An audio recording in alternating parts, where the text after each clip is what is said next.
มามื้อนี้ก็อยู่ที่เรือนที่ศาลของน้องบุษบาเองนี่ก็ได้กลับจากเวียกแล้วพี่น้องเอ้ยเพราะว่าเฮ็ดเวียกบ่มืดมื้อนี้ได้แต่คาบเช้าพี่น้องเพราะว่าน้ำมันของกระเจ้าบ่พอแล้วก็ได้ขี่รถไปเอาเงินอยู่ที่ร้านค้าพี่น้องเอ้ยโอเคพี่น้องเอ้ยตอนนี้ก็เห็นทางอ้ายเพิ่นมาแล้วอ้ายเพิ่นขี่รถมาแล้วแดดร้อนเสื้อแขนยาวก็บ่ใส่พี่น้อง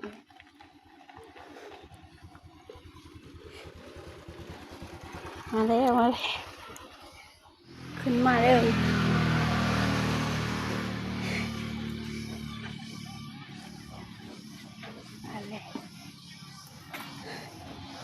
พอได้สายโทรหาก็มาปุ๊บแล้วเนาะ สวัสดีเด้อ เป็นยัง มีเวียกให้สวยเลยให้สวย คือเอาหมากไงนี่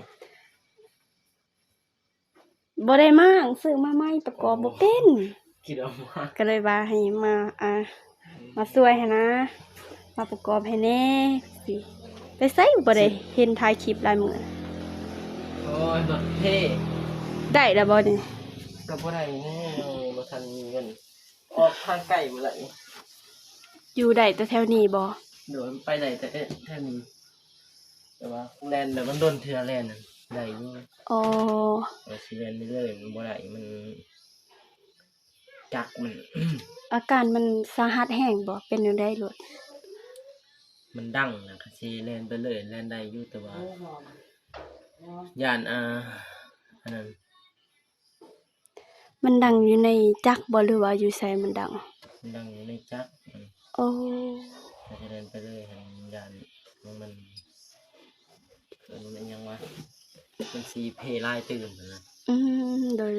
มีอยากไว้อยากหมากเบิ่งแต่ว่ายังบ่ทันมีเงินก็เลยได้หยุดออกงานรายหมื่นเติบไปเด้ หลายมื้อแล้วน้องไปเบิ่งอยู่ในซองก็บ่เห็นคลิปใหม่เห็นแต่คลิปเก่าว้าวสิไปใส่เด้คือว่าปลูกมันก็คือว่าแล้วนะ คือว่าบ่เห็นลงคลิปคิดว่าสิมาหาก็บ่เห็น ถ่ายคลิปมา โดยถ่ายคลิป ดีแล้วมาลงสองเอาสายก็ได้ถ่ายยังนี่ ถ่ายแล้วอยากถ่าย เบิ่งมหาดล เลยยังบ่ได้มานี่แหละถึงโทรมา ใช่น มื้อนี้บ่ไปปลูกมันตอนเช้านี่มาแล้วมันเขาจับบ่พอก็เลยได้ตัด คือวางปะนั่นนี่ ซื้อมาใหม่บ่เป็นประกอบจักว่าจังได๋ดีเบิ่งอันนี้นี่พี่น้อง ซื้อมาแล้วประกอบเบิ่งประกอบนี่ นี่ซื้อมาใหม่ การหอนเนาะซื้อมาเพิ่มบ่นี่ โดยซื้อมาเพิ่มอีกแต่จริงก็มีแล้วแต่ก็อยากซื้อมาอีกแล้วซิ หอนแห้งเลย โดยมันฮ้อนแห้งน้องอยากเปิดผู้เดียว2เครื่องเลยอันนั้น เปิดผู้เดียว2เครื่องเลย ซัมซี ตัวนี้น้องหั่นจนแบบมันอันนั้นจน2-3เทื่อพอดีอันนั้นมันจังเขาโอ้แบบใหม่มันออกใหม่ในรุ่นนี้เบิ่งมันเป็นนี่ปกติมันบ่ได้เป็นได้แบบนี้เนาะเบิ่งที่มันถอดออกก็ได้อันนั้นที่เอาถอดออกเบิ่ง เอาเขาเสียออก เอาลองเอาออกเบิ่งนี่พี่น้องเอ้ยพัดลมที่น้องบุษบาไปซื้อมานี่มันสามารถถอดออกได้ว่ะนี่ถอดออกได้แล้วก็ใส่ขึ้นได้พี่น้องเอ้ยเป็นรุ่นแบบได้ก็บ่ฮู้พี่น้องนี่ซื้อมันซื้อมันอยู่นี่มันอันนั้นนี่เด้ซื้อมันนี่ซื้อมาใหม่ อยากสมาประกอบแป๊บเดียวย ากหั่นแหละสำหรับน้องก็ยากหั่นแหละว่าโอเคเดี๋ยวทางอ้ายเพิ่นมาประกอบให้พี่น้องเอ้ย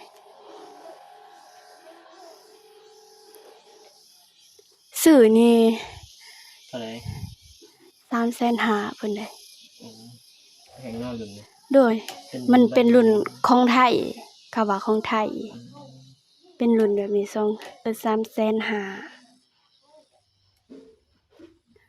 เป็นใบใหญ่เลย โดย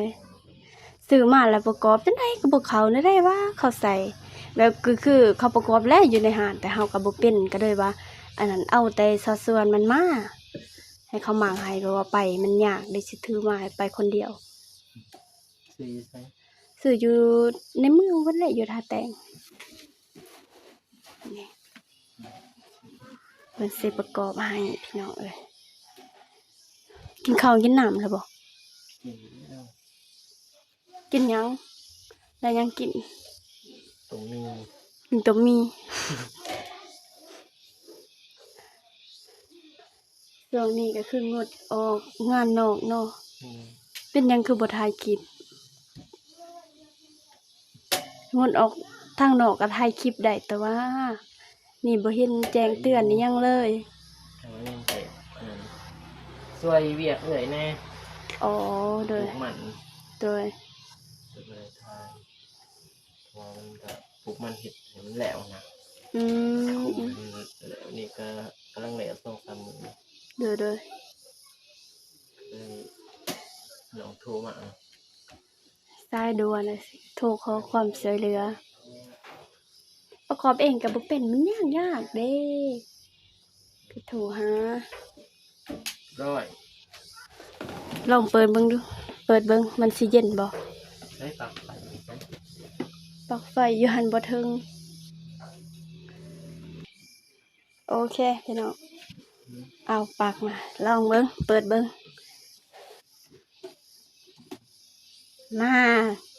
เย็นเด้อบ่ เย็นได้ขนม โอ้ สีข้าวแล้วเนาะ เย็นดีสีขาวเบิดเลย สีน้ำแบบสีน้ำนมมันเป็นสีน้ำนม อากาศร้อนในโลก โดยอยากได้บ่อยู่เฮือนอายมีบ่ นี่แต่ว่า เอาอันนั้น บ่มีใส่อันนึง เพิ่นใส่บ่มีจักอันอยู่เฮือน มีอันนึงนะแต่บ่มีเพิ่นใส่ โอ้ บ่มีกำลังมาเต็มที่อ่ะ เพิ่นได้ออกไปถ่ายคลิปเดี๋ยวบ่ ยังเพิ่นบ่สบายคือกัน อืม บ่ได้พบมันมีแต่ว่าสายไปปลูกกับเพื่อน โดย เพิ่นบ่สบาย บ่สบายเนาะติเลยไผกะ เพิ่นมาแต่เวียง โอเคเนาะตอนนี้ก็พัดลมนี้น้องนี่มี2อันเลยอยู่เฮือนสิให้อายนี่สิเอาบ่เอาบ่ สิให้ เอา น้องได้ใส่ ก็สิให้มีแล้วเด้2อันเอาบ่ค่อยสิให้ เอาบ่มี เอาบ่ เนาะ เออก็ถือว่าเย็นคักอยู่เนาะรุ่นนี้ก็เนาะ มันก็เย็นและใบมันใหญ่ดี โดย แต่มันบ่แห้งของหน่อยใบน้อยเนาะ โดยใบน้อยแบบเสียงมันบูแต่รุ่นนี้เสียงมันบ่แห้งน้องมักแบบนี้ เสียงบ่แห้ง เอาตัวนี้ให้น้องเอาตัวนี้ เอาแต่นั้นบ่ให้ตัวนี้แหละเพราะว่าตัวนี้ก็ซื้อมาอันนี้ล่ะซื้อใหม่เด้ตอนนั้นแต่ว่าน้องก็ใส่แล้วให้เอาตัวนี้พัดลมตัวนี้เด้อเอาบ่ให้ได้นี่ น้องว่าซื้อให้ บ่ เอ้ยซื้อให้ ก็ซื้อให้แล้วนี่3,500,000เกือบ400,000ค่ะว่ารุ่นนี้มันรุ่นดี ทรงอยากได้อยู่แต่ว่าบ่มีเขามีอยากแปลงรถมีเงินแปลงรถ อืม เลยเอาจังได๋ อุกใจเนาะช่วงนี้เงินเนี่ยหายากเศรษฐกิจแบบนี้น้ำมันก็แพงเนาะ ก็ใส่หลายอย่าง คือเขาบอกนำค่าเครื่องค่าของอีหยังนี่ขึ้น แต่ค่าแห้งคนเฮานี่บ่ขึ้นคือน้องไปรับจ้างนี่ได้วันละ100,000เท่านั้น คิดเบิ่งเฮ็ดเวียกเข้าเวียกตั้งแต่7:00 นเลิกเวียก5:00 นแลงได้แต่100,000สิให้ว่าบ่อันนี้ได้แต่100,000เดียวพี่น้องน้ำมันนี่ขึ้นเครื่องคองนี่ขึ้นแต่ว่าค่าแห้งนี่บ่ขึ้น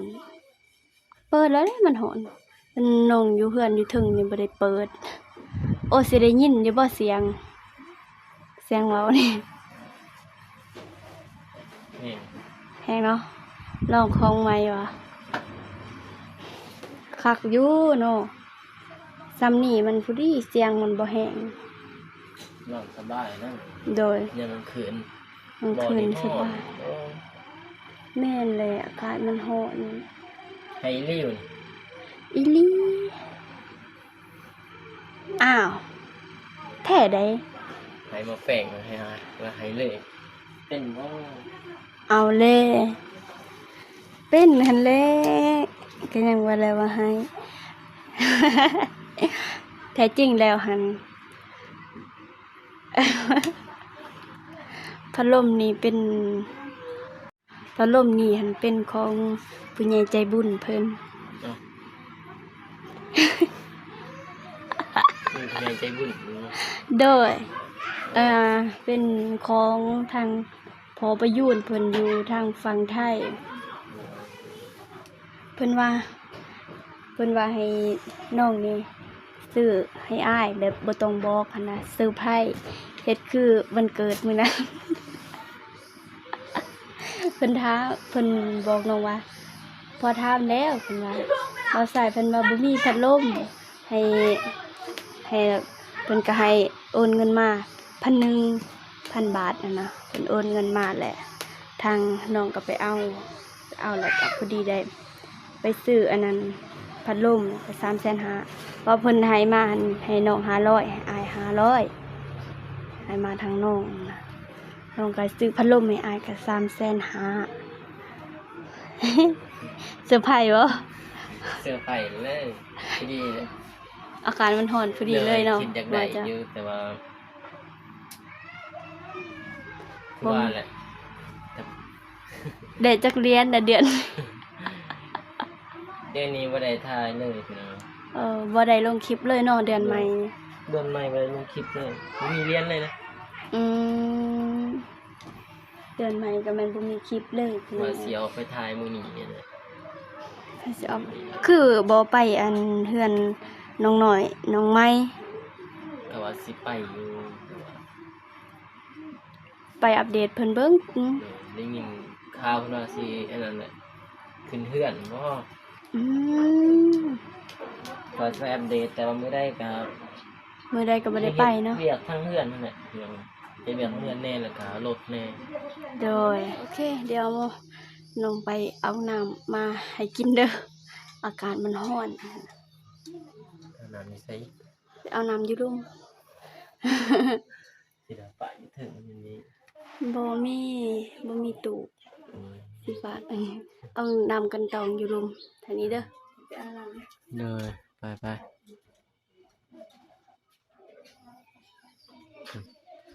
น้องไปเอาน้ำอยู่ลุ่มพี่น้อง กินน้ำก่อนหอด อืม อ่ะกินน้ำก่อนมันร้อน หอดนี่ดิ โดยเปิดที่พัดลมมันร้อนปิดเปิดเลยเครื่องไม้ลองเปิดเลย ยันไฟยันเบิ่งไฟ บ่เปลืองดอกน้ำก็มันสิร้อนไปตามอากาศเด้อเพราะว่ามันอยู่รุมมันก็ร้อนนะน้ำกันตองเหมือนกันนั่นร้อน หอนหอนแล้วเนี่ยอาการหอน โดยบ่มีตู้เย็นถ้ามีตู้เย็นนั่นเคยกินในโรงน้ำเย็นโดย บ่มีตู้ บ่มีเงินซื้อ คิดจังไดอยู่บ่ คิดอยากได้อยู่แต่คือว่าหั่นแหละเฮาเฮ็ดเวียกก็มื้อละแสนก็พอแต่ได้ซื้อเกลือแป้งนัวกินเท่านั้นแต่สิมาซื้อตู้เย็นราคาบ่แม่นน้อยๆยันมี 4-5 ล้านบ่จัก 3-4 ล้าน 3-4 ล้าน ซื้อมาตั้งนี่ดีนะมากินน้ บ่มีติเด้ออดกินน้ำร้อนไปก่อนเด้อน้ำนี่ก็ร้อนอีหลีได้อพี่น้องเอ้ยต้องร้อน ำโอ้อากาศเลย อาการมันร้อนมันก็ร้อนนำเลยเนาะโอเค ถ้าคุณและถ้าอายมีเงิน บางทีสิซื้อตู้เย็นให้เนาะขาดแต่ตู้เย็นนี่เนาะ โดยค่ะแต่ตู้เย็น ซื้อของมาใส่กับเพจจีประเภทยังพักรถซื้อลายกับบ่มีน้ำใส่ โดย ก็ ตู้เย็นโอเคแล้วน้อง โดย บ้านน้อง อันแบบคือซื้อผักซื้ออีหยังซื้อเศษมานี่ก็ซื้อมาเฮ็ดแต่เทื่อนึงแต่ซื้อมาหลายก็บ่ได้เฮาวัยรุ่นแห่งการมันร้อนแบบนี้มันก็เหี่ยวเน่าแม่นบ่ โดย เน่าก็เลยว่าบางทีก็ซื้อมาก็พอเอาแต่คาบเดียวนะของกินอีหยังต้องกินบ่หมดก็บูด ให้เราทา โดย ไปพุ่นแหละ อนาคตข้างหน้า มีเงินนั่นแหละ โดย ตอนนี้ก็ยังจุกอยู่ โดยบ่เป็นหยังเฮาเคยอยู่แบบนี้แล้วเด้บ่มีก็ได้เฮาอยู่แบบนี้หั่น แต่ก็มีอาชีพเพราะอากาศช่วงนี้ร้อน โดย ปีร้อนแห้ง คือน้องอยากกินน้ำเย็นน้องก็ไปขอกินเฮือนเขาว่าซั่นไปขอกินเอาเพราะว่าเขามีตู้เย็นเขาแช่เฮาก็ไปขอกินน้ำเขาเขาก็ให้กิน แต่เรื่องของกินนี่เฮาก็บ่หานอีกไปแช่น้ำเขานะถ้าซื้อมาเพราะว่าเป็นบ้านของเพิ่นเนาะก็บ่หานไปซื้อบ่หานไปซื้อบ่หานไปแช่น้ำเพิ่น แม่นนะไม่แล้ว โอเคพี่น้องเอ้ยคลิปนี้ก็ได้ยืดได้ยาวแล้วพี่น้องทางน้องก็จะให้ทางอาบ่ใส่เขามาขอบใจทางผู้ใหญ่ใจบุญเพิ่นทางพ่อประยูนเพิ่นเด้อที่ฝากเงินมาทางน้องบุษบาซื้อพัดลมให้อ้ายเพิ่นคลิปนี้ก็คือแบบว่าเซอร์ไพรส์แฮงพี่น้องเอ้ยน้องบุษบาเขาบ่เคยซื้อให้ไผซื้อแต่ให้อ้ายเพิ่นนี่แหละเป็นคนแรกเค้กกับก้อนแรกที่ได้ซื้อให้ครั้งแรกในชีวิตอ่ะขอบใจทางผู้ใหญ่ใจบุญเพิ่นเด้อจะได้ยินบ่ ทางนั้นเนาะ โดยพอประยูนอยู่ฝั่งไทยผู้ที่เคยช่วยเหลือทางเฮือนน้องนี่แหละเพิ่นก็ใจดีอีหลีพี่น้องเอ้ยใจบุญแบบเพิ่นฝากมาให้ทางน้องนำแล้วก็ให้อ้ายนำไว้พรให้เพิ่นเด้อ ก่อนอื่นก็ทางบริษัทก็สิขอขอบใจทางน้องบุษบาที่ว่าซื้อพัดลมที่ว่าเงินทางผู้ใหญ่เพิ่นได้ฝากมาให้น้องก็สิขอขอบใจทางผู้ใหญ่ใจบุญทางพ่อประยุนหลายๆเด้อที่ซื้อพัดลม ขอแห้งๆเด้อเฮาบ่ได้ใส่ไม้บ่ได้ยินเลย ให้พ่อทรายขอให้พ่อประยูนจงมีแต่ความสุขความเจริญปรารถนาสิ่งใดขอให้ได้สิ่งนั้นให้ได้ดงปรารถนาความเจ็บอย่าได้ความไขอย่ามีให้ร่ำให้รวยเด้อให้บ่สายมาเท่าใดก็ขอให้ได้คืนร้อยเท่าพันเท่าเด้อพ่อประยูนสาธุ สาธุโอเคพี่น้องเอ้ยโอเคพี่น้องเอ้ยทางอ้ายเพิ่นก็ได้ขอขอบใจทางผู้ใหญ่ใจบุญเพิ่นแล้วคลิปนี้ก็สิอาจสิมีเสียงรบกวนในเด้อพ่อแม่พี่น้องเอ้ยเพราะว่าตอนนี้เด็กน้อยหันเขาพวกสิไปโรงเรียนแล้วเพิ่นมานั่งคุยกันเป็นเพื่อนทางข้างบ่แม่นเพื่อนของน้องบุษบาเองเนาะเป็นเพื่อนทางข้างเพื่อนนั่นนะมีครูเพิ่นมาลินนำ เพิ่นก็เลยว่าเสียงดังนะพี่น้องก็ขอโทษขออภัยนำเด้อที่มีเสียงรบกวนพี่น้องที่ทางน้องมุสบากขอขอบใจเด้อพ่อแม่พี่น้อง FC ที่เบิ่งคลิปนี้แต่ต้นจนจบขออวยพรพ่อแม่ FC กับพี่แม่ใจบุญทุกท่านขอให้มีแต่ความสุขความเจริญปรารถนาสิ่งใดก็ขอให้ได้สิ่งนั้นขอให้ร่ำขอให้รวยขอให้เฮงๆปังๆตลอดปีตลอดไปขอให้อายุยาวขวัญยืน เด้อสาธุคลิปนี้ก็จะได้จบลงเพียงเท่านี้แหละพ่อแม่พี่น้องเอ้ยเอาไว้พบพอกันใหม่คลิปหน้าหรืออีพีหน้าคลิปนี้น้องบุษบาขอกล่าวคำว่าสวัสดีเด้อบ๊ายบาย